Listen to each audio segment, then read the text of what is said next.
Let the words of my mouth and the meditation of my heart be acceptable in thy sight, O Lord, my strength and my Redeemer.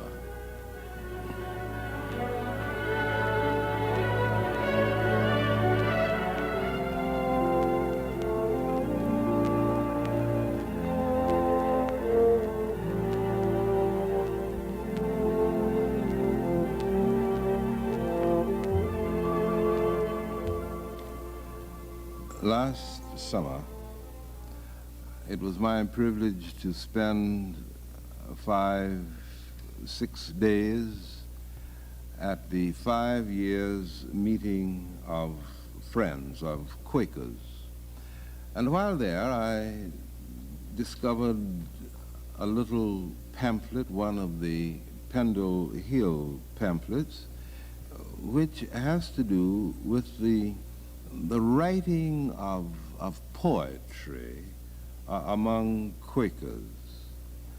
I must confess that in my own thought, the Quaker poets hardly existed. I thought of Whittier always, and the tremendous influence which his words and his poetry, his images had not only on the Society of Friends, but in the great creative push of the abolitionist movement. But I was overwhelmed by some of the things that I have found in this pamphlet, some of the things that I want to share with you. It is all the more impressive to me because the poets talk a great deal about the place of silence and the place of quiet in the meeting. I don't know whether you have had the experience of ever attending friends meeting, but there is a different dimension present in these meetings, and particularly in the meetings that are called the unprogrammed meetings. That is, the meetings that do not follow any pattern or scheme, in which there is no leader, but and no one takes the initiative, but the whole group comes together in the meeting house, and they sit in the silence and do what the friends call centering down. And as they do, the noise in the mind, the kind of confusion that is going on in the spirit begins to subside, and more one is pulled into a vortex of creative, pulsing quiet, like the stillness of absolute motion. Now, one of the poets describes the silent meeting.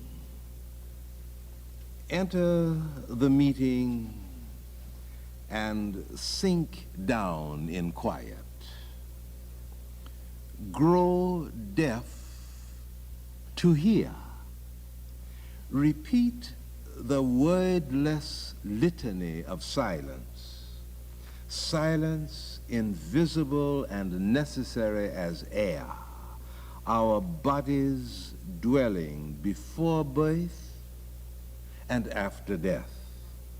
Think of the soundless whirling of the earth, the silent worship of trees that sway and bow and praise, unspoken love in a simple hand clasp, saying what lips would disavow. Walk the still jungle of remembered sin with love alone for guide. Close out all sound. Enter the perfect silence where is God.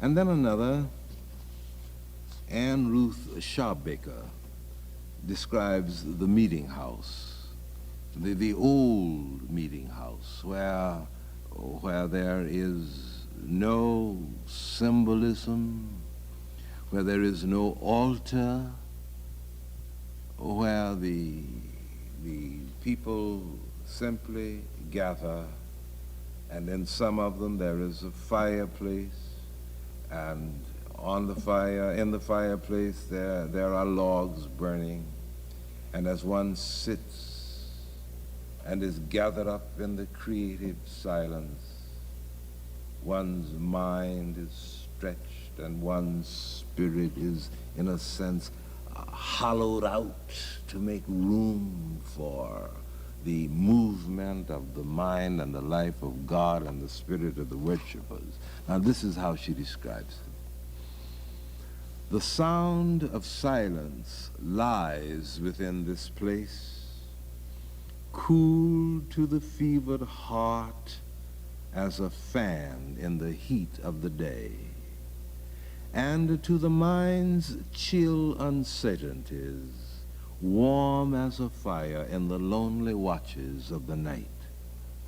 Before and after, before the silence and after, ride the furies.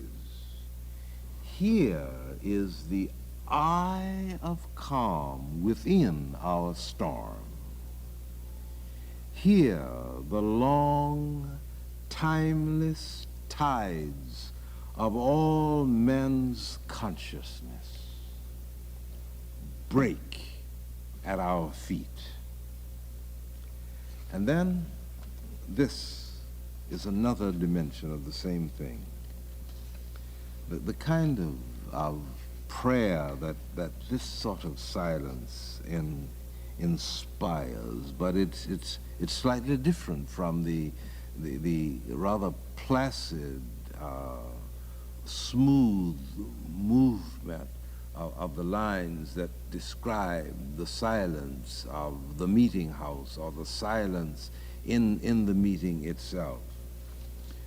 Deliver me, O Lord, from subtle sin that creeps upon me ere I am aware, like pride in humbleness, or anxious care that righteous deeds I do be known to men. Forgive me if my plainness I display, all consciousness of self let me forget.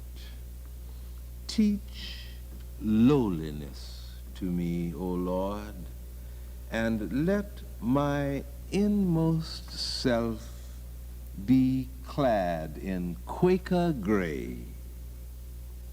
Defeat was sure before the race began, if for the prize of praise the race I ran. My finest deeds are sin, if they are done through love of being thought a godly man. Unbind my eyes, dear Lord, and let me see inverted pride is not humility. And then an economist, a Quaker economist at the University of Michigan, has written some amazing sonnets. His name is Kenneth Boulding, and the sonnets are on those famous words of James Naylor written in 1660. I think there should be time to read one of these.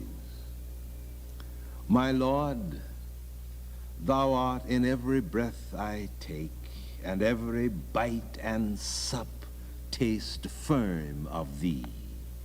With buoyant mercy thou enfoldest me, and holdest up my foot each step I make. Thy touch is all around me when I wake, thy sound I hear, and by thy might I see the world is fresh with thy divinity, and all thy creatures flourish for thy sake. For I have looked upon a little child and seen forgiveness, and have seen the day with eastern fire cleanse the foul night away. So cleansest thou this house I have defiled, and if I should be merciful, I know it is thy mercy, Lord, in overflow. And then in these lines on forgetfulness in vain, I bind my finger with a thread, plain, mute remembrancer instead of rings. I freight my diary with the dates of things to hide them in my pocket, seldom read. And then I would bring all of this Quaker emphasis on poetry to a close with these lines of Whittier's, drop thy still dews of quietness, till all our strivings cease. Take from our souls the strain and stress, and let our ordered lives confess the beauty of thy peace.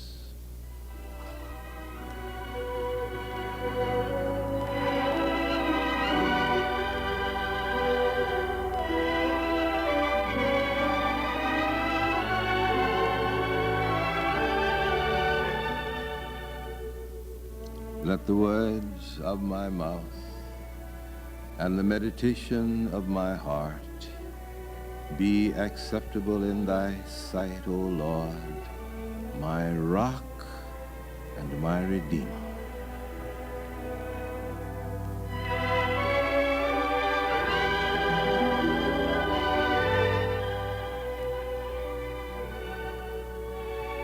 This program was pre-recorded.